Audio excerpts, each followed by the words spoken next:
agricole Bilanga ya Betou, nous avons prévu une série d'activités avant le marché, pendant le marché et après le marché. Alors je vais vous rapporter un peu ce que nous avons fait avant le marché. Nous avons organisé une série de webinaires. Je rappelle que le thème principal de la deuxième édition est produire, nourrir la ville d'aujourd'hui et de demain. Produire, nourrir la ville d'aujourd'hui et de demain. Donc nous avons eu pendant, je pense, 5 à 6 semaines de webinaires avec différents sujets. Je ne me rappelle pas les sujets en ordre, mais je vais quand même les citer en ordre dispersé. Je sais que nous avons eu le premier webinaire en rapport avec les abeilles. On parlait de protégeons les abeilles avec nos jeunes. Je pense même que c'était le thème de la journée internationale des abeilles. On nous a parlé de l'économie circulaire et des villes durables, par exemple. On nous a parlé de la cuisine, la gastronomie en cuisine congolaise. On nous a présenté un logiciel de comptabilité pour les ASPL. Parce que légalement, de nos jours, les ASPL en République démocratique du Congo sont tenus de présenter une comptabilité. Elles doivent tenir une comptabilité. ONG, église, partis politiques, voilà, doivent tenir une comptabilité et ont cette obligation-là devant l'État. Et souvent, nos structures sont des associations et elles ont longtemps cru ou elles se sont comportées comme étant exemptées de la comptabilité. Nous avons eu des webinaires sur d'autres sujets comme l'importance des insectes dans l'alimentation, les insectes comme aliments d'aujourd'hui et de demain. Donc c'était très intéressant. Dans les activités, parmi les activités avant, nous avons eu le 30 juin une sortie écotouristique à Maluku. Donc nous sommes allés à Maluku et en équipe, ça a été une sortie très agréable. Notre marché a commencé le lundi 22 et va se poursuivre jusqu'au dimanche 28. Sur le marché, nous avons eu des conférences, des tables rondes, des ateliers qui ont été très édifiants. Le thème principal étant, je rappelle, produire, nourrir la ville d'aujourd'hui et de demain. Le mercredi 24 juillet, donc il y a 2 jours, dans cette salle, nous avons eu avec les différents partenaires du Maghreb, les entrepreneurs, une séance B2B. Donc nous avons organisé la coopérative agricole Bilanga ya Betou au sujet des habitudes alimentaires des Congolais. Nous allons commencer par ça. Ensuite, nous allons vous parler un tout petit peu d'un projet très louable, un projet qui va nous faire avancer tous. Le Maghreb est saisonnier. Nous nous retrouvons une semaine pendant une année et voilà, nous essayons d'échanger, de consolider nos liens. J'allais dire consolider nos acquis. Les liens sont des acquis de toute façon. Alors, une semaine, est-ce que c'est suffisant? Et après, il y a peut-être des cassures. Après, on ne garde pas le contact. Mais aujourd'hui, c'est devenu possible grâce aux ressources numériques. Nous allons pouvoir poursuivre, continuer notre Maghreb. Et enfin, donc la troisième partie de cette soirée, le Maghreb est une instance de reconnaissance en même temps. Le Maghreb tient à honorer certains fils, certaines filles de la RDC pour leur carrière professionnelle inspirante, pour leurs initiatives élogieuses, pour leur accomplissement, leur réalisation. dans divers domaines, dans divers secteurs de la vie nationale. Et ce soir, nous allons remercier officiellement certains d'entre nous. Je voudrais accueillir ceux qui sont venus de très loin. Le Magric 2024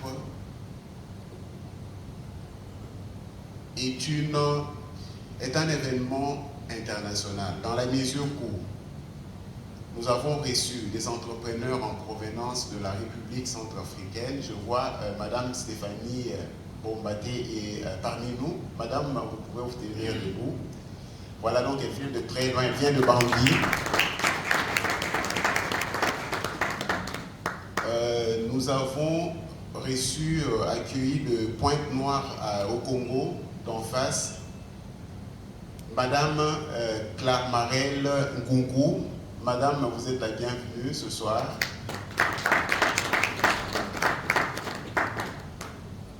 Nous avons reçu un représentant d'une agence de l'Union africaine appelé le NEPAD, le nouveau partenariat pour le développement de l'Afrique. Mais je pense qu'il est en séance de travail parce qu'il devrait rencontrer des officiels. Mais il s'agit de M. Kossi Toulassi, donc, qui est venu de Johannesburg, de l'Afrique du Sud. Nous avons reçu des entrepreneurs qui sont venus de la Belgique pour participer au Magric. Hier, nous avons reçu une délégation polonaise qui nous a rendu visite au Magric, mais qui n'a pas pu participer ce soir parce qu'elle est en route vers l'aéroport au moment où nous parlons. Nous avons aussi reçu un entrepreneur, un agronome qui est venu du Cameroun. Donc voilà, le Magric commence à dépasser les frontières nationales. Je voudrais aussi remercier tous les partenaires qui ont rendu possible cette édition du Magric 2024. Je pense à l'ANAPI, l'Agence nationale pour la promotion des investissements. Je pense à notre partenaire Target SARL, Target qui va nous présenter tout juste après Momo, qui va nous présenter les études auxquelles j'ai fait allusion sur les habitudes alimentaires des Congolais. Donc je voudrais remercier l'entreprise ASEMA, DHL, un nouveau partenaire pour Bilanga Yabetu. DHL a aussi animé un webinaire qui s'est intitulé Booster ou réveiller le potentiel agricole qui est en vous grâce à DHL. Donc il est maintenant question d'étudier avec DHL comment nous pouvons faciliter des échanges entre agripreneurs en RDC sur le plan national d'abord et sur le plan international, comment faciliter la tâche aux agripreneurs de pouvoir exporter. Comment peuvent-ils augmenter leur rentabilité grâce à l'exportation? Et ce qui est bien, DHL accompagne ces agriculteurs par rapport aux normes internationales. Vous savez, il y a toutes ces normes-là, l'étiquetage, le conditionnement. Si vous exportez vers l'Union européenne, si vous exportez vers la Chine ou les États-Unis. Et donc, c'est très intéressant. Nous avons un partenaire dans les intrants, notamment les semences maraîchères. Il s'agit d'Agrisem. Nous avons la première et la plus grande université du Congo, c'est l'université de Kinshasa, qui est très bien représentée au Magric. Pour votre information, Bilanga Yabetu a signé un partenariat officiel avec l'université de Kinshasa. Ex for Congo, c'est une entreprise qui est dans le secteur avicole, ETG, les intrants agricoles, Aidi Sala, en sigle AS, IPO, le FOGEC, le Fonds de garantie de l'entrepreneuriat au Congo. Nous avons l'ANADEC, nous avons l'Association nationale des sourds du Congo. Je vais m'arrêter là. Au Magric, deuxième édition, nous avons mis l'accent, entre autres, sur les entrepreneurs agricoles vivant avec handicap. les handipreneurs agricoles. Donc un handipreneur, c'est un entrepreneur qui vit avec handicap. Les handipreneurs agricoles ont été présents. Et ce soir, nous avons 2 entrepreneurs qui représentent tout le groupe d'handipreneurs agricoles.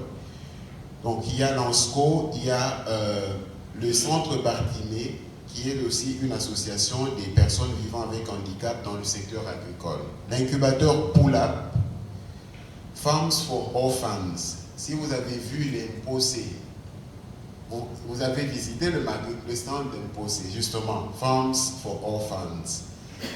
Nous avons le CGA Krenka qui a participé, l'ONAPAC, BIK, l'ANAPEX qui est une agence dépendante du ministère du Commerce extérieur. Nous avons des écoles chrétiennes, la Source des Vies et le projet Madère. Nous avons la Fédération nationale des jeunes entrepreneurs du Congo, l'INERA, l'initiative Noah for Africa de Madame Stéphanie de la Centrafrique, la coopérative Koudiambote de Pointe-Noire avec Madame Nkunku. Nous avons le Sultani qui nous accueille, l'entreprise Macadit, la société Vallée du Jourdain, la société Cotec, la société Ubuntu Koulé Adeshi, la société Gisha, Belpes, la ferme Mbari, Bitia, la société Belkin qui est dans l'assainissement, c'est elle qui s'occupe de l'assainissement de notre site du Maghreb. L'entreprise Compta Plus, Proman House, PPC Barnett. Donc ce sont les entreprises qui ont contribué à la réalisation de ce Maghreb. Je pense pouvoir me rattraper au cas où j'oublie l'un ou l'autre partenaire. Vous savez, à de telles occasions, mon adrénaline monte toujours, cher professeur, et c'est difficile de pouvoir couvrir tout le monde, de citer tout le monde. Parfois, on oublie, c'est frustrant pour les partenaires quand on ne les a pas cités, mais on a encore le temps. Je vais revenir et rappeler ceux que j'ai oubliés. Madame Jessica, je pense que nous allons devoir accorder la parole à Target, au partenaire Target. Voilà. Effectivement, nous allons inviter M. Serge Moubou, directeur général de Target SARL, pour présenter l'étude réalisée portant sur les habitudes de consommation chez les Congolais. Monsieur Moubou, s'il vous plaît.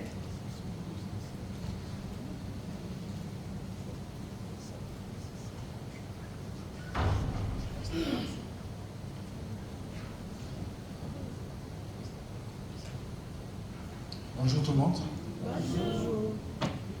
D'abord, je suis très content de, je ne sais pas si c'est en privé ce soir, de voir un très grand monsieur, c'est monsieur Boseko, qui a été mon professeur au collège Boboto. J'ai étudié avec Serge, et je revois aujourd'hui le très grand professeur Boseko qui m'a donné cours. Peut-être que vous ne le connaissez pas, mais il est là. S'il vous plaît, professeur, vous pouvez vous lever pour qu'on me dise bonjour.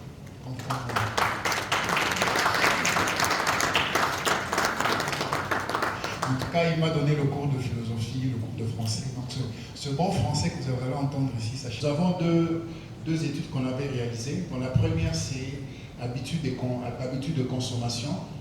Alors, on peut aller, s'il vous plaît, alors, à la fiche technique de l'étude.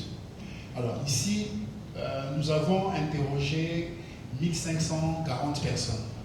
Donc, on a constitué un échantillon de 1540 personnes et on a travaillé dans 8 régions.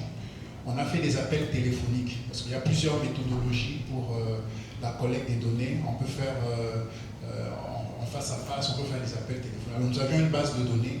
On a travaillé dans 8 régions et on a interrogé les personnes de 15 ans et plus. Et l'enquête a été réalisée du 26 avril au 1er juin. Donc, on a eu à faire l'enquête pendant cette période ici.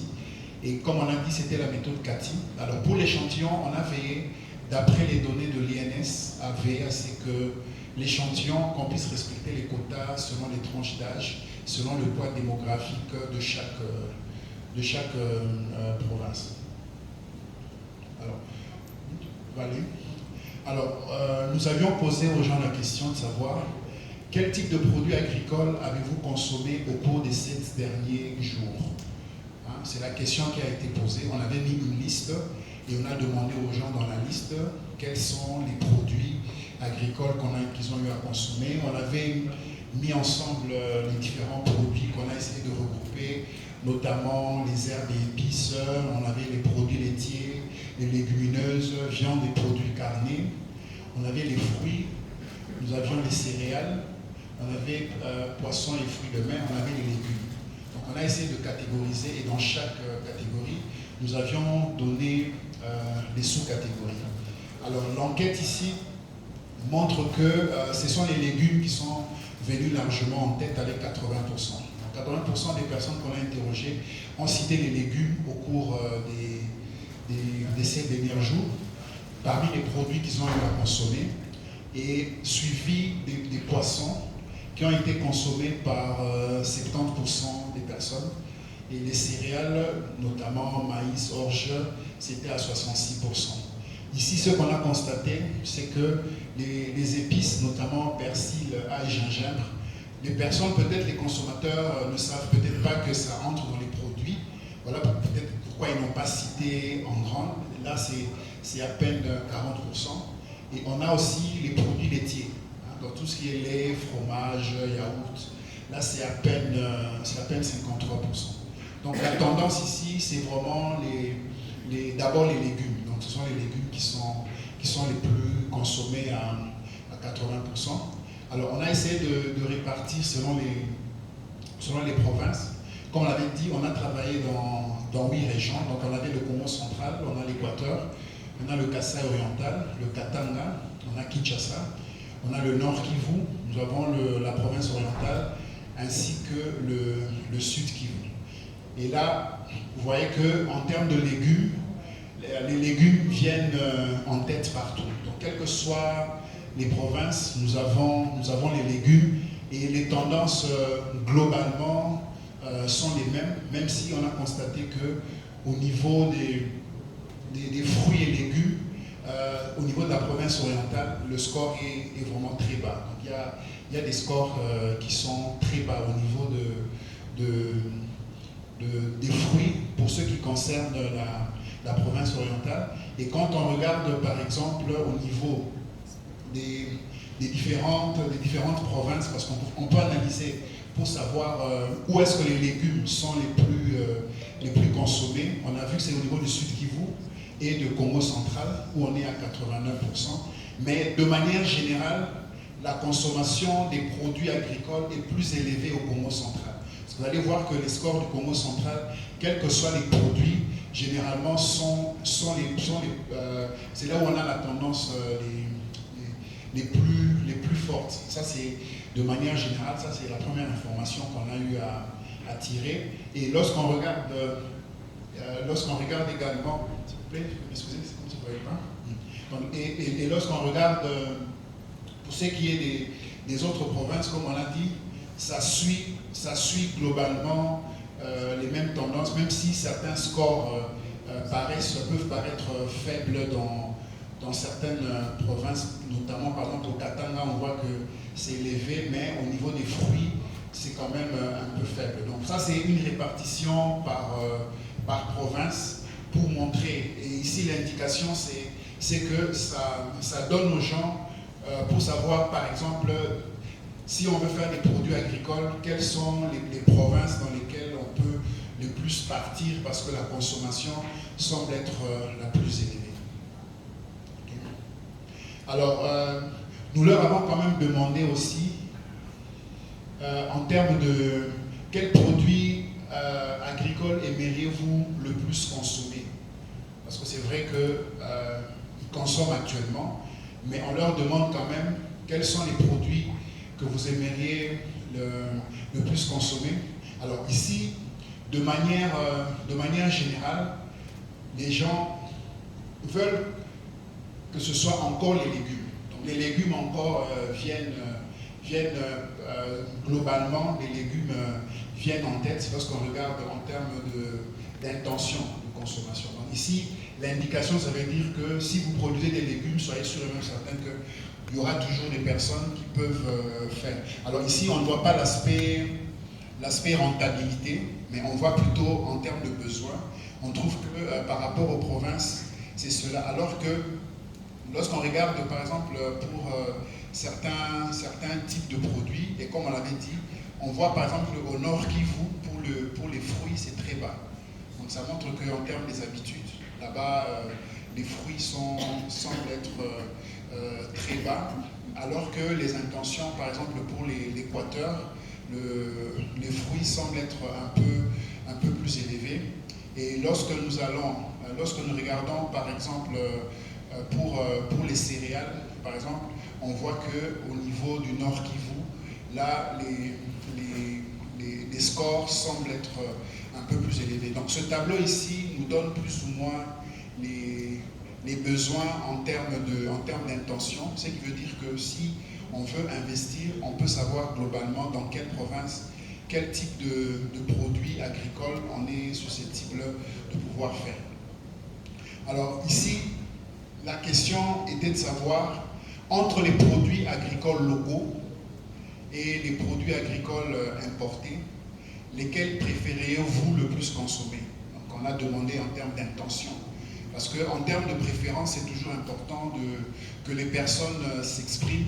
C'est vrai que les préférences ne correspondent pas toujours à la réalité, mais ça montre quand même la tendance. Et comme vous le voyez ici, la tendance, elle est vraiment pour les produits locaux. Les personnes que nous interrogeons, quand on leur demande, si on est à 86%, on veut les produits locaux. Et quand on regarde, vous allez voir que au niveau de certaines provinces, par exemple pour l'Équateur, c'est 98%. Donc c'est quasiment tout le monde qui préfère les produits locaux par rapport aux produits importés. Et on voit que, par exemple, pour le Congo central, également la même chose. Mais les scores ici, comme vous le voyez, en tout cas de manière générale, les personnes préféraient consommer les produits locaux. Alors, on leur a demandé aussi de savoir pourquoi, quelles sont les raisons de préférence. C'est vrai que les personnes ont cité les mêmes raisons à chaque fois, mais on voit qu'en termes de proportion, on a 40%. Donc la raison principale de préférence pour les produits locaux, on dit que 40% disent que la production est saine. C'est-à-dire les gens sont convaincus que les produits locaux, c'est mieux, c'est mieux par rapport à la santé et que ce serait mieux plutôt de consommer. Alors que les quelques personnes qui ont une préférence pour les produits importés, c'était à peu près quelques pourcents, eux ils disent la disponibilité du produit. Donc ils se disent que c'est vrai, nous on préfère les produits qui sont importés à cause de la disponibilité. Donc c'est un challenge maintenant pour les produits locaux.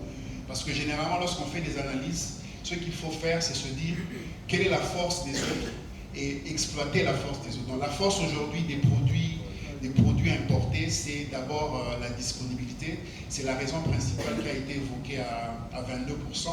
Et la raison également pour les produits importés, pour les quelques personnes, ils ont parlé de la qualité des produits.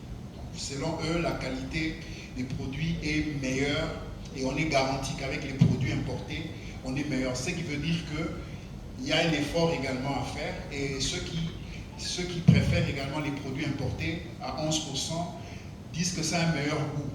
Donc c'est plus bon lorsqu'ils ont cette possibilité-là de le faire et quelques-uns ont dit qu'ils sont déjà habitués à ça. Et vous voyez quand même il y a une petite proportion en termes de prix, on a 6%. Donc c'est-à-dire que dans l'image des gens, ils ont l'impression que les produits locaux coûtent plus cher. Donc voilà pourquoi ils semblent préférer les produits importés. Et lorsqu'on a essayé d'insister, ils ont dit que généralement, même dans les supermarchés, lorsqu'on peut retrouver quelques produits, on compare un peu les prix, on a l'impression que nos produits locaux ne sont pas toujours compétitifs en termes de prix. Mais nos produits, quand on regarde l'autre raison pour nos produits locaux, c'est les avantages nutritifs. Donc on est convaincu que lorsqu'on consomme ces produits-là, on a des avantages, c'est vraiment bon pour la santé. Donc ça, c'est la première étude qu'on a eu à faire. C'était à l'échelle nationale où on a demandé globalement c'était quoi les habitudes de consommation. Alors avec Serge, on s'est dit que, comme on parle le thème c'était Kinshasa, c'était de faire également une enquête à Kinshasa. C'est vrai qu'on a travaillé avec les moyens que nous avions. Avec Serge, on s'est mis d'accord de cibler 4 communes au niveau des habitudes de consommation des quinois. Donc on s'est dit qu'on cible 4 communes et c'était les communes de Bandalungwa, Kasavubu, Kitambo et Limwala. On s'est dit que ce sont des communes où on peut globalement, puisqu'on s'est dit en termes de classe sociale, on avait les communes où on s'est dit qu'on peut sûrement trouver les personnes de classe élevée. Hein, on s'est dit dans ces communes-là on n'y va pas parce que là on n'aimerait pas très bien savoir. On avait aussi exclu les communes où on suppose qu'on peut trouver des personnes de classe basse, notamment toutes les communes périphériques. On s'est dit qu'on prenne une série de communes, notamment 4, où on peut trouver des personnes qui sont plus ou moins de classe moyenne, qui peuvent quand même nous donner plus de renseignements. Et on insiste, ces résultats ne sont valables que pour ces 4 communes-là. Parce qu'en termes de statistiques, on dit que certes, ce sont les habitudes de consommation des quinois, mais on a limité ça seulement et uniquement à ces 4 communes-là. On a interrogé un échantillon de presque 600 personnes, dans 558, et on a fait, ici, on n'a pas fait ça par téléphone, on a fait du face-to-face. Donc on est allé dans on a fait ce qu'on appelle les méthodes de choix aléatoires des répondants. Comment ça se passe concrètement? Nous sélectionnons de manière aléatoire un point de contact. Il y a une grille qu'on appelle la grille des quiches qui permet de sélectionner de manière aléatoire les personnes dans les foyers et de sélectionner également les répondants dans les foyers. Donc c'est une technique pour s'assurer effectivement que les personnes qu'on a eu à interroger, ça a été un choix aléatoire. Et cette enquête a été réalisée du 10 au 14 juillet. Donc c'était à peine il y a moins d'une semaine ici qu'on a eu à faire cette enquête parce que c'était quand même important de présenter. Comme on dit nourrir Kinshasa aujourd'hui et demain, on s'est dit qu'on présente quand même quelque chose d'actuel par rapport à la ville de Kinshasa. Alors, parmi la première préoccupation que Serge nous avait, parce que Serge nous avait fait un brief avec quelques besoins qu'il avait souhaité pour qu'on vienne présenter. Alors, il avait quand même souhaité qu'on sache, qu'on arrive quand même à identifier, est-ce que dans la ville de Kinshasa, il y a des gens qui possèdent quand même des potagers, hein? Est-ce qu'il y en a quand même dans les maisons où nous partons, est-ce qu'il y a des gens qui possèdent quand même des potagers? Et nous aussi, on a aussi observé, ici on a constaté qu'on n'a que 19%, donc on a à peu près une personne sur 5, ça c'est de manière globale, mais c'était plus à Kitambo. Hein? Donc c'est à Kitambo où on a eu la proportion la plus élevée, c'est-à-dire à 23%, et la moins élevée c'est à Kasavubu, à peine 12%. C'est 12% qu'on a eu seulement à Kasavubu, mais c'est plus à Kitambo où on a eu... on leur a demandé aussi, si oui, quel type de produits sont cultivés dans votre potager, parce qu'on voulait quand même cerner un peu dans les maisons, qu'est-ce qui est fait. Alors on voit que c'est essentiellement des légumes. Donc on a des légumes à 94%. 94% des personnes qui ont des potagers y ont des légumes, et on a quelques personnes, 27 à peu près, qui ont cité les fruits. Donc, ce sont les légumes qui sont les plus cités. Et on leur a demandé aussi pour savoir qui gérait le potager dans le foyer là-bas, qui gère le potager. Et on a 44%, c'est la maman.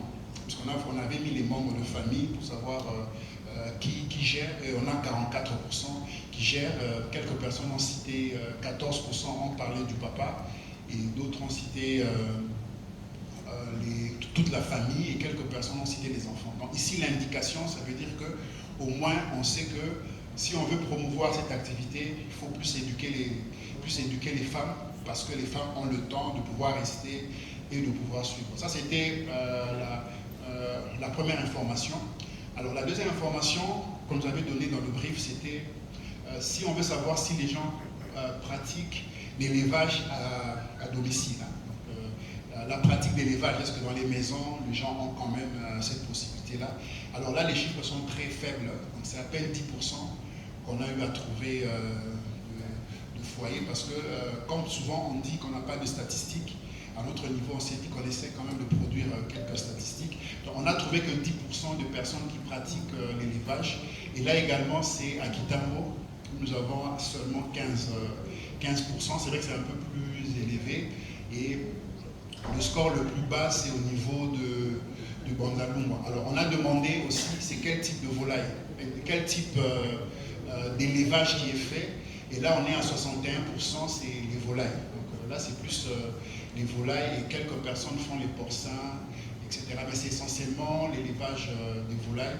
Alors ici, on a voulu également savoir qui gère, et c'est plus les enfants qui sont venus légèrement devant les mamans. Donc on voit ici que l'élevage, et je pense que c'est quelque chose que beaucoup de parents devraient faire pour que les enfants également soient en mesure de pouvoir développer cette pratique-là. Alors, troisième question, c'était, au fait, maintenant dans les ménages, on leur a demandé qu'est-ce qu'ils consomment. Et M. Serge nous avait expliqué la catégorisation, c'est-à-dire qu'on suppose qu'on a d'abord l'aliment de base. Lorsqu'on est censé consommer, on a l'aliment de base qui est consommé. Alors ici, il y avait plusieurs réponses possibles. Donc les personnes pouvaient donner plusieurs réponses. Alors ici, vous constatez que c'est d'abord le manioc. Donc c'est le manioc qui est consommé à 87%. Des personnes dans les foyers consomment le manioc, suivi du riz à 82% et du maïs à 79%. Donc c'est plus ces trois féculents qui sont les plus consommés. La patate douce, c'est à peu près 49%, seulement qui ont cité la patate douce. Pomme de terre, on est à 42%. Banane plantain, on est à 35%. Les pâtes, c'est 18%. On a parlé du pain à 18%. L'igname, 16%. Et le blé, c'est à peine 2%. Donc ça montre que dans l'esprit de beaucoup de personnes, c'est d'abord le manioc, le riz et le maïs. Ce qui veut dire que si on veut nourrir Kinshasa demain, du moins d'après, dans les 4 communes, on est censé privilégier cette culture-là. Et lorsqu'on regarde dans les 4 communes, on voit que le manioc à Bandalungwa, Kasavubu et Lingwala vient largement en tête, tandis que le riz, on a vu que c'est à 90% à Kitambo. Donc le riz vient en tête à Kitambo. Et le maïs a un très bon score au niveau de Lingwala. Et vous voyez que le score de la patate douce est généralement plus faible, même si c'est un peu plus élevé au niveau de Kasavubu. La pomme de terre, ça reste toujours dans les mêmes proportions, et les bananes plantains un peu plus au niveau de Kitambo. Donc ça, c'est au niveau de l'aliment de base. Ça, c'est l'information que les personnes nous ont dit en termes de... Alors, on leur a demandé également en termes d'accompagnement. En termes d'accompagnement, il y avait bien sûr une liste. On avait soumis cette liste-là, les chenilles, le mouton, le canard, le poisson salé, poisson fumé, les œufs, la chèvre, poisson salé, porc, viande, poulet, poisson. Donc on avait mis toute cette liste-là, et les personnes devaient dire ce qu'ils ont l'habitude de pouvoir consommer. Alors là, on constate qu'en termes de protéines animales, c'est d'abord le poisson et le poulet.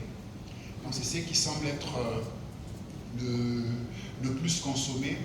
Et la viande de bœuf, c'est moins, c'est 57%, donc à peu près 6 personnes. Le porc, c'est encore moins, on est à 49%. Donc la tendance ici, c'est vraiment consommer beaucoup plus du poisson et consommer le poulet.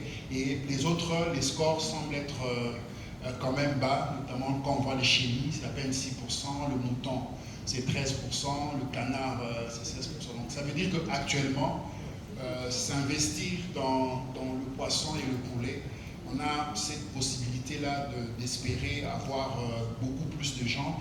Et lorsqu'on regarde dans les communes, les tendances sont globalement les mêmes.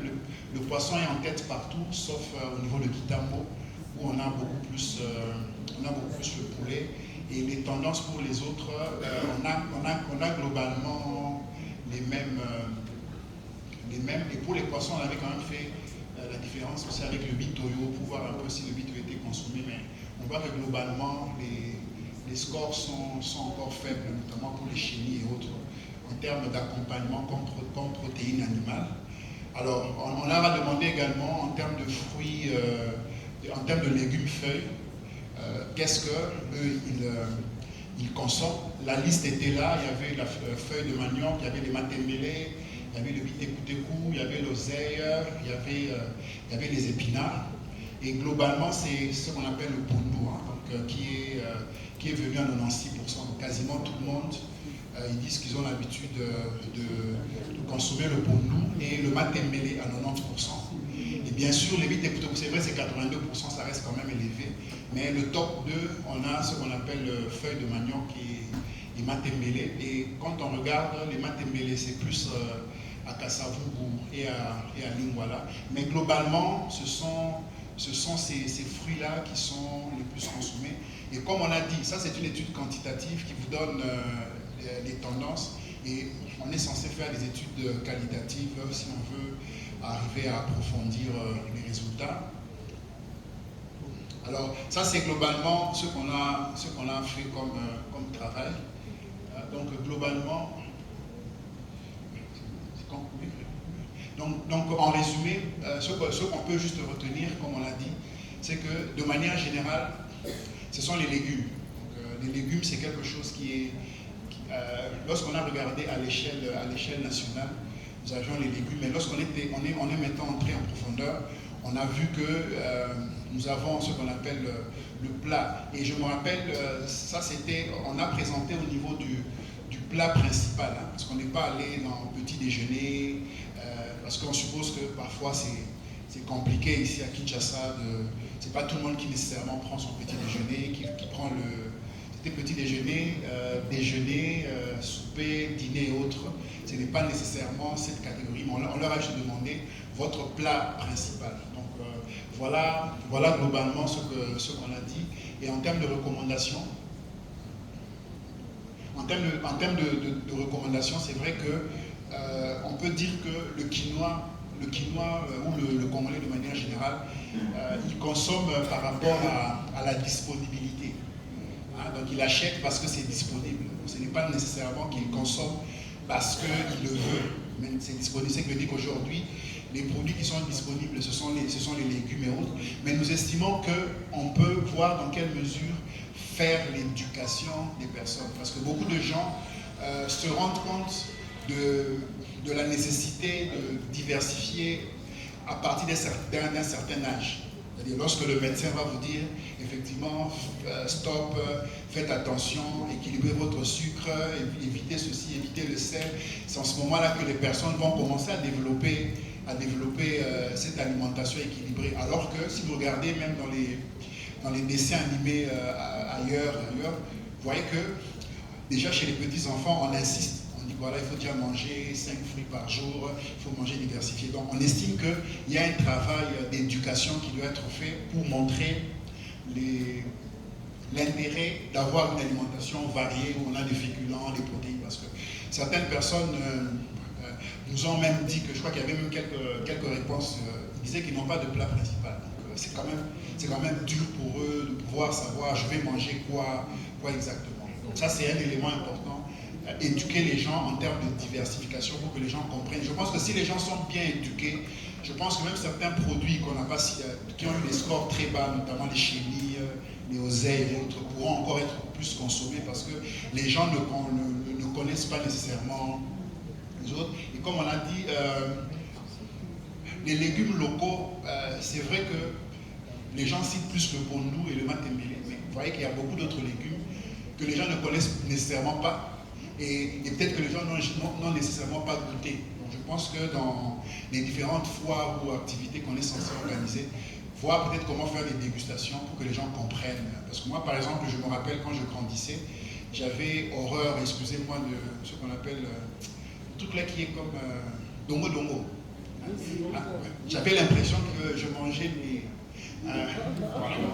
Donc ce qui fait que dès que je vois ça, je n'arrive pas. Mais aujourd'hui, en tout cas, je consomme parce que j'ai compris que c'est un aliment qui est très riche. Mais c'est aujourd'hui que j'ai compris parce que j'ai plus de la cinquantaine. Et je me dis même que si j'avais connu ça bien avant, peut-être que certains, peut-être ennuis de santé ou difficultés qu'on a, on n'allait pas les avoir. Et je pense que même beaucoup de personnes commencent aussi à avoir ce regard. Je me suis dit que si je savais, parce que je connais dans ma belle famille, par exemple, il y a quelqu'un qui a eu aujourd'hui un diabète, mais il ne savait pas, parce qu'il prenait 3 sucrés par jour. C'était systématique. Et on le lui disait, il trouvait qu'il n'y avait que ça qui était disponible. Mais aujourd'hui, on lui a dit non, effectivement, tu as développé un taux de sucre élevé, vous devez stopper. Et beaucoup de gens, par exemple, comme on a parlé en termes d'éducation, ils ne savent pas que la bière a plus de sucre que le sucré. Ce qui fait que lorsqu'on lui interdit quelque chose, la tendance est de se dire, ok, je ne prends plus d'alcool, mais je prends des sucrés. Or, quand j'évite le sucre, je préfère prendre la bière. Mais la bière, elle est amère, mais le taux de sucre est beaucoup plus élevé. Et même certaines boissons, notamment qu'on connaît ici, Bavaria et autres, le taux de sucre est encore plus élevé. Donc c'est pour dire qu'il y a vraiment un très grand travail d'éducation. Il faut organiser des ateliers nutritionnels pour que les personnes aient l'information. Et nous sommes convaincus que si vous également avec Bilamabeto, il y a ce travail-là de vulgarisation qui est fait en termes de ce que peut contenir chaque élément, ce serait bien. Ma femme était venue par exemple hier, c'était avant-hier, elle était venue à la foire, on lui a parlé de la poudre de baobab. Et la poudre de baobab, quelqu'un vend ça, mais avec des vertus qui sont très, très bonnes. Il y a la poudre de cacao également. On voit qu'il y a beaucoup de produits qui sont vendus et qui sont très utiles, mais on a tendance à chercher les médicaments ou peut-être les produits extérieurs en ayant ça à l'esprit. Donc voilà un peu globalement ce qu'a été notre étude, et nous en profitons également pour remercier M. Serge, parce qu'au niveau du cabinet, on a eu un vrai briefing, parce que c'est vrai que nous on fait des études dans beaucoup de domaines, mais il nous a vraiment, on a été à l'école, il nous a expliqué les différents types de produits et quel est le rôle de chaque produit. Ça nous a permis également de pouvoir bien interroger les personnes. En tout cas, j'ai dit, je vous remercie.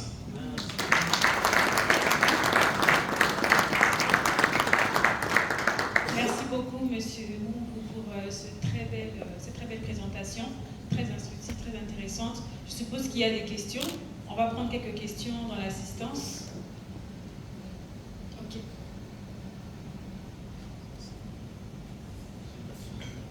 Bonjour, bonsoir. Bonsoir. Je vous remercie pour cette belle présentation. Je me présente Olivier Nzanda, je suis de l'IPT BCDC, fermier. Je me spécialise dans tout ce qui est agroforesterie. Donc j'ai bien aimé votre présentation. Et je voulais juste savoir comment peut-on accéder à votre étude. Je pense que Serge va mettre cela à la disposition des membres. Je pense que vous avez parlé d'une plateforme. Je pense qu'on va voir comment déjà mettre ce document-là dans cette plateforme-là pour pouvoir partager. Mais on espère qu'on pourra faire des études à une échelle beaucoup plus grande. Je laisse la parole à Serge. Voilà, alors ces dernières années, il y a un grand intérêt autour des investissements agricoles. Donc nous recevons des professionnels, avocats, architectes, des professeurs d'université, des hommes de Dieu, des ingénieurs télécoms qui démontrent un intérêt réel pour le secteur agricole. Et d'ailleurs, pour votre information, Bilamabeto, ce sont ces professionnels-là. À 99%, ce sont des professionnels qui ont un métier de base et qui veulent en créer un deuxième dans le secteur agricole. Et donc, ces gens sont bien avisés. Ils ne veulent pas jeter de l'argent, ils veulent comprendre en quoi ils investissent et ils posent beaucoup de questions. Il y a un gap sérieux, un vide autour des statistiques. Je voudrais investir dans la filière avicole. Quelles sont les statistiques? Quelles sont les habitudes de consommation? Il y a un vide sérieux. Et donc c'est comme ça qu'il n'y a pas que le... Bon, voilà, ça fait partie du climat des affaires. Donc c'est suffisant pour repousser certains investisseurs parce qu'ils vont naviguer à vue, marcher à tâtons. Et donc c'est comme ça qu'avec mon ami, mon collègue Serge Moumou, nous avons réfléchi, nous nous sommes dit, est-ce que nous ne pouvons pas, c'est vrai, nous avons un partenariat avec l'université de Kinshasa. L'université réalise beaucoup d'études, mais comme je le disais l'autre fois, il y a un gap entre l'université et la société. Nous n'avons pas écho de ce qui se fait à l'université. Les résultats, nous n'avons pas accès aux résultats de recherche. Nous voulons maintenant trouver un moyen pour commencer à bâtir, à construire cette information. Donc vous voyez déjà de la présentation de Serge que nous sommes orientés par rapport aux habitudes alimentaires et c'est très déterminant pour les investissements. Déjà les informations, quand vous suivez sa conclusion, il nous donne déjà des pistes d'investissement. Donc c'est un travail, bien sûr avec la collaboration de l'université de Kinshasa, que nous allons, un travail de longue haleine, parce que ça demandait beaucoup de moyens. Il a été, j'ai aimé sa modestie, c'est avec vraiment des ressources limitées que nous nous sommes lancés dedans, mais nous aimerions aller plus loin, vous fournir aux investisseurs, aux agripreneurs qui sont sur le terrain, l'information. L'information est décisive. L'information, c'est la connaissance, c'est le savoir et c'est une puissance. Donc voilà pourquoi, voilà le but de ce partenariat, le but de cette première étude pilote entre Target et Biangaz. Et je pense qu'une fois on discutait avec lui, il m'avait parlé par exemple du problème des prix. Vous savez, aujourd'hui, on parle des légumes, on parle de certains produits, mais on n'est pas sûr que ces produits ont le même prix partout. Peut-être qu'à Njili, ça peut être des prix différents par rapport au prix peut-être du Bandalungwa, peut-être les prix qu'on peut avoir dans tel marché, peut-être Vous voyez que l'idéal pour nous serait, hein, on va voir si on peut avoir les ressources, c'est vraiment d'arriver à faire des statistiques comme ça, où quand vous entrez dans une base de données, vous regardez les prix. Vous voyez par exemple, j'ai un exemple, j'aimerais acheter par exemple des légumes, vous regardez dans quelle commune est-ce que je peux peut-être aller un peu plus acheter, peut-être que dans ce cas-là, ça peut développer peut-être cet esprit-là de compétitivité. Et avec le numérique, justement, ça peut permettre également peut-être de faire des commandes, etc. Donc, je pense que les statistiques sont importantes et on espère que ça pourra vous aider, ça pourra nous aider nous tous à permettre à la fois aux investisseurs de venir, mais surtout aussi, moi j'insiste beaucoup sur l'éducation. Parce que je pense qu'on a ici des fruits, on a des légumes qui sont très très très riches et qui sont peut-être mieux. Hein. Nos enfants aiment le chocolat, mais le cacao c'est la même chose. Donc peut-être qu'on peut voir dans quelle mesure travailler dans ce sens-là. La régulation des prix reste une question décisive.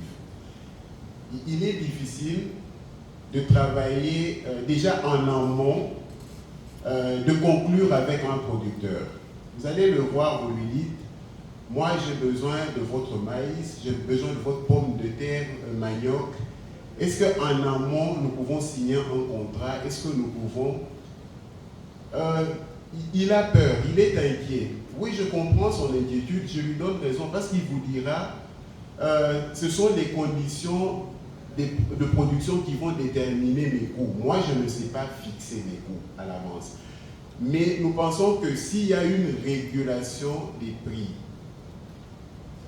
là où au niveau de l'État, il est encore difficile de réguler les prix, je pense que les producteurs, avec l'organisation à la base, voilà, connaissant, avec ces études, si nous connaissons la production au niveau de Kassangoul, au niveau de Kisante, au niveau du plateau de Bateke, au niveau, je ne sais pas, de Ningadi, au niveau de Kimwenza par exemple, je pense qu'il pourrait être possible de nous dire, en saison de pluie, 1 kilo de tomates devrait coûter autant et en saison sèche, c'est ça qui va encourager la production, c'est ça qui va motiver les acheteurs et on pourrait signer des contrats à l'avance.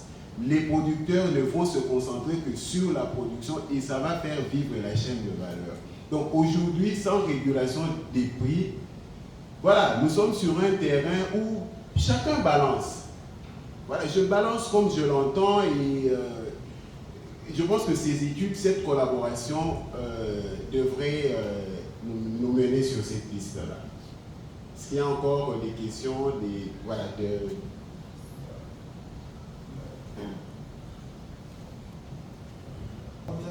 Wadi. Je vais mettre peut-être un peu ici au coin. Je suis pratiquant d'agroalimentaire, nutritionniste, avec une longue expérience. Mais je vous félicite, vous les Serge, qui êtes là. Vous êtes des éminences. Merci beaucoup. La présentation qui est passée ici intéresse aux plus grands chefs, tous les chercheurs, les pratiquants et ceux qui sont des nutritionnistes sociaux et cliniques.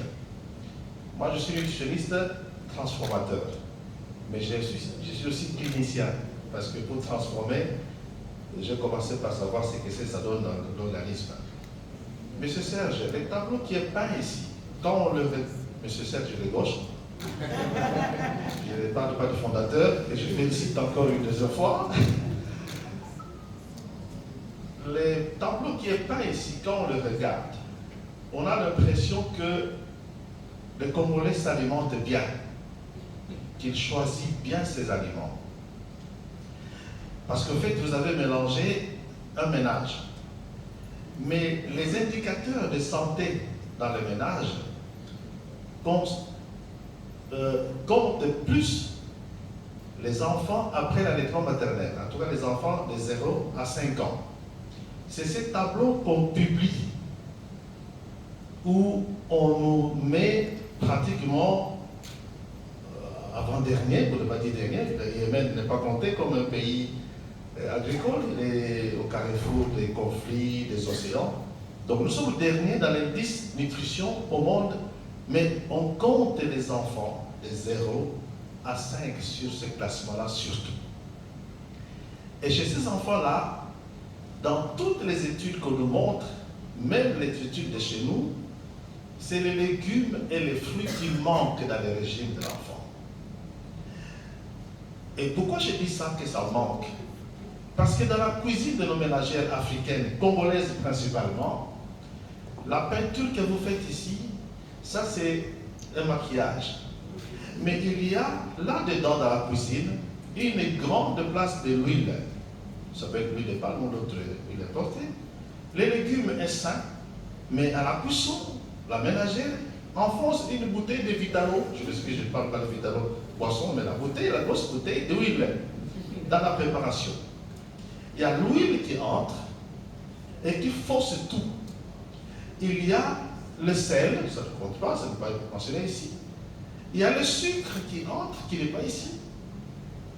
Et même quand on nous parle du pain qui est à 6%, mais quand vous prenez la bourse qui sort dans le pain chaque jour, vous verrez que l'addition de bourse de ce qui sort dans les supermarchés, dans les commerces, ça balance, comme l'a dit l'autre Serge, en faveur des produits importés. Parce que ça allait montrer que nous avons mis beaucoup d'intérêt aux produits locaux sur cette peinture-là, sur ces réponses-là. On allait considérer que les produits locaux mènent la danse. Que rien, parce que quand vous regardez, les produits importés raflent 80% de la bourse alimentaire dans nos ménages. Jusqu'aujourd'hui encore. Le problème, c'est que cette peinture n'a pas été soutenue par la transformation. Aujourd'hui, qui va rester prendre 3 heures de préparation des feuilles de manioc, même quand vous avez pris 90%? Mais entre le temps de cueillir les feuilles, je ne parle même pas du champ, cueillir au marché sur la terre, sur la poussière, nettoyer, et tout ça, et piler, et 2 heures sur les feuilles pour la cuisson, c'est 3 heures pour préparer le produit. 3 heures, qui va le faire? Les haricots, pareil, et les autres choses. C'est pour cela que vous verrez les gens aller acheter le pain. On n'a pas vu ça ici. Ils ne vont pas vous répondre dans les habitudes alimentaires qu'ils ont mangé du pain. Ils ne comptent pas ça. Mais quand vous fouillez, c'est le pain qui est là-bas. Le pain a chassé les maniocs. Nos mères nous font étudier avec des chigouams, avec le beignet et peut-être pas. Mais aujourd'hui, toutes les chigouams ont été transformées en vendeurs. Les mamans chigouams ont été transformées en vendeurs du pain. Donc, il y a un problème de transformation. Et je pense que, comme l'a dit un banquier ici, ce sont des études de comportement qui sont très importantes à capitaliser dans la recherche de nos solutions. Et il y a des solutions derrière le dos, il faut seulement tourner. J'ai mangé il y a 2 jours ici dans un atelier, on nous sert un shawarma. Après l'atelier, on nous dit il faut prolonger, prenez un shawarma. C'est du feuille de blé roulé avec quelque chose. Mais il y a un shawarma que nous mangeons, que nous devons manger tous les jours chez nous, c'est la chikwang. C'est un shawarma dans lequel il fallait mettre du poisson, des haricots. J'ai fabriqué une chikwang il y a 2 semaines. Je vous dis, quand vous l'ouvrez, c'est du shawarma pur. Parce qu'il y a dedans, il y a l'arachide, il y a les courges, il y a les légumes, il y a du sel, il y a de l'huile, mais enroulé avec la farine de manioc et préparé comme la chikwang. Et quand vous l'ouvrez, c'est du shawarma. Mais qui peut servir de shawarma proprement sans tuer les feuilles de jonc qui sont devenues un problème écologique? La chikwang gaspille les feuilles. Allez là où là où on paye pour aller au Congo, au péage. Vous allez voir les mika. On met un coussin de feuilles pour mettre pour augmenter le volume de feuilles. Pour les ménager, les feuilles ne coûtent rien. La chikwang, les feuilles ne coûtent rien. On peut mettre un coussin de beaucoup de feuilles et on met un doigt de chikwang ou un doigt de courge dedans, ou de pâte d'arachide s'il y en a. Pourvu qu'on trouve que c'est gros, mais pour eux, les feuilles, on peut les jeter. Mais c'est un problème écologique grave. On décime des millions de feuilles plus que le bois. Vous voyez que ça? Or, si on peut faire quelque chose là, transformer ces courges-là comme nous devons le faire parfois, je pense que Bilanga Beto va devenir Bilanga Congo. Merci.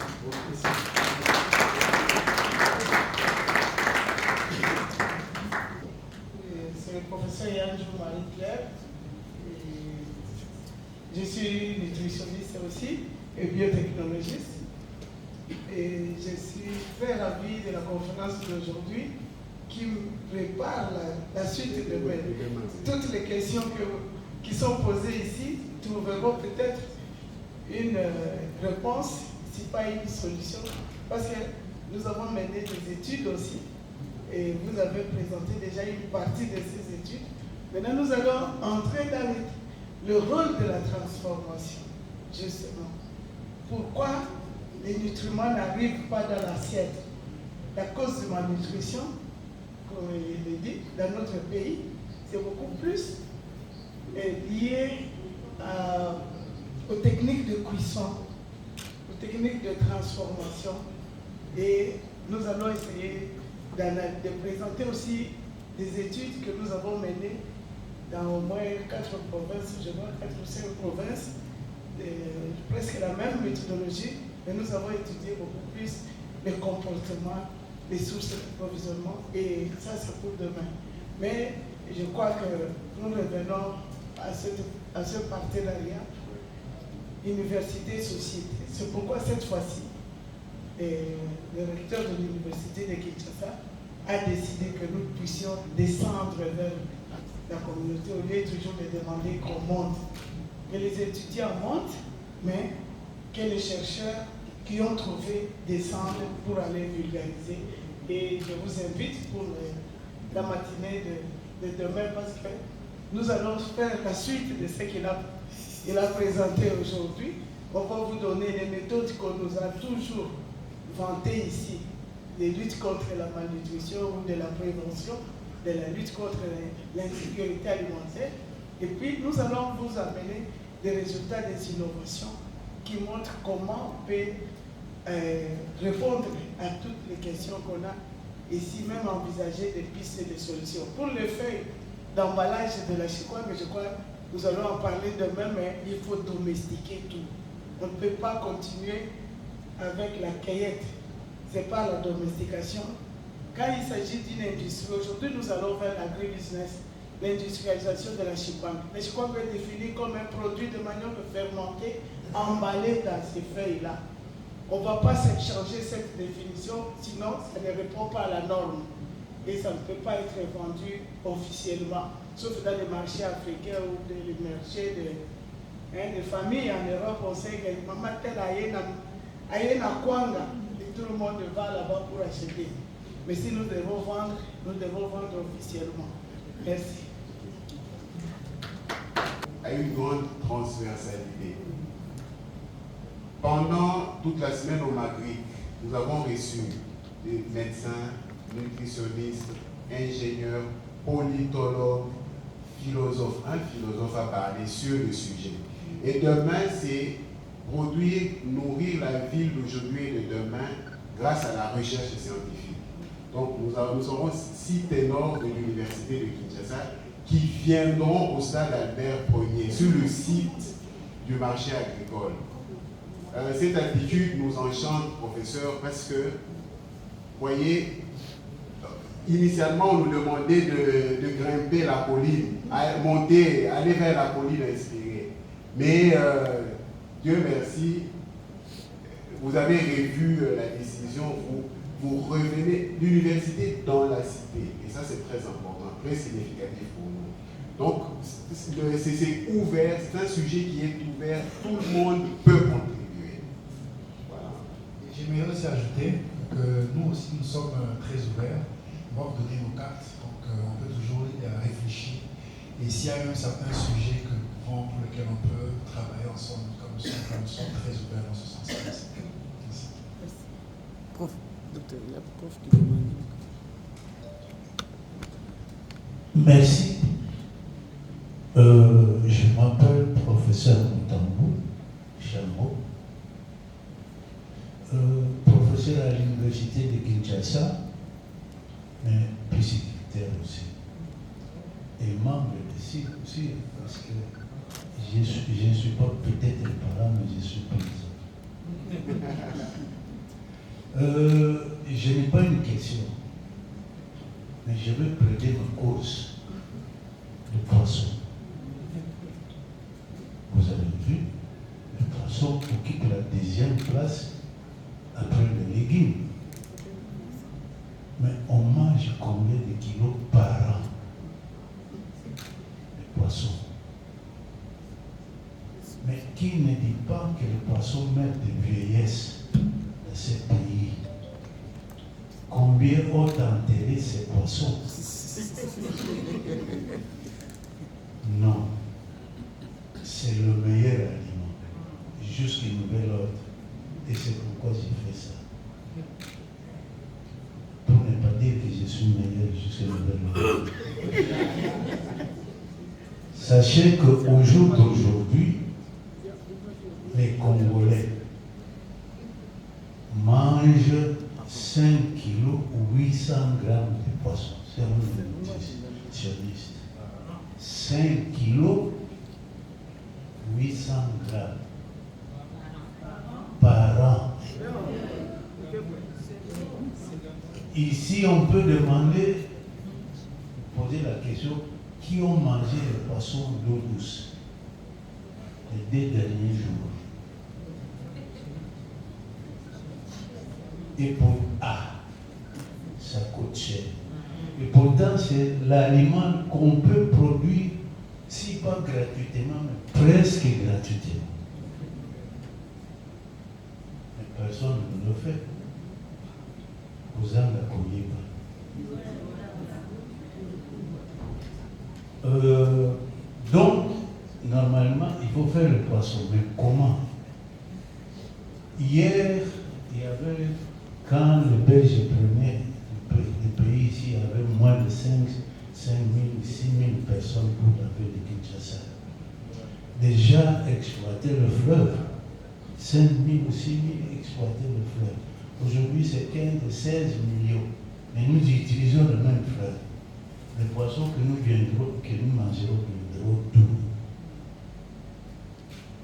Il faut élever le poisson. On ne peut pas faire la pêche. Il faut revoir, il faut arriver à faire l'élevage des poissons. Les Belges ont introduit les poissons en 1946 ici. Nous étions le premier producteur de poissons en Afrique. Après 60, on est tombé jusqu'aujourd'hui.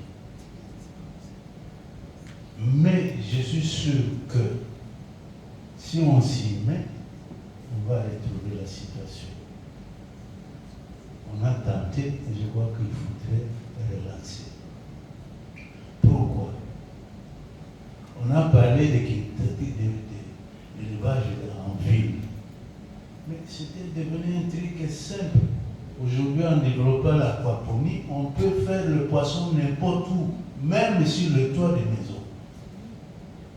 Même sur le toit. Produire des poissons et des légumes. Est-ce qu'on le fait? Faire l'élevage dans les jardins, dans les balcons, au salon, on peut le faire. Il faut vulgariser.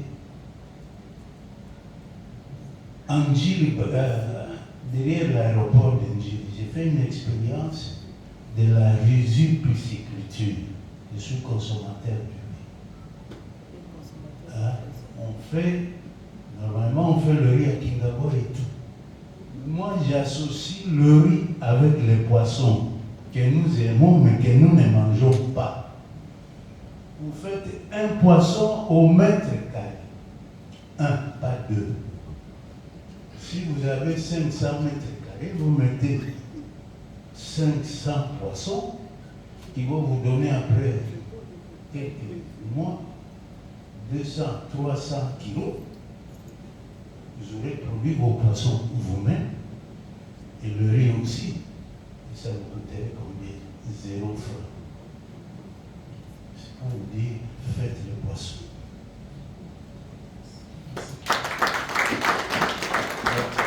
Mesdames et messieurs, c'était le professeur Poisson. Et Madame professeur qui a parlé, c'est Maman Magnoc, professeur Magnoc.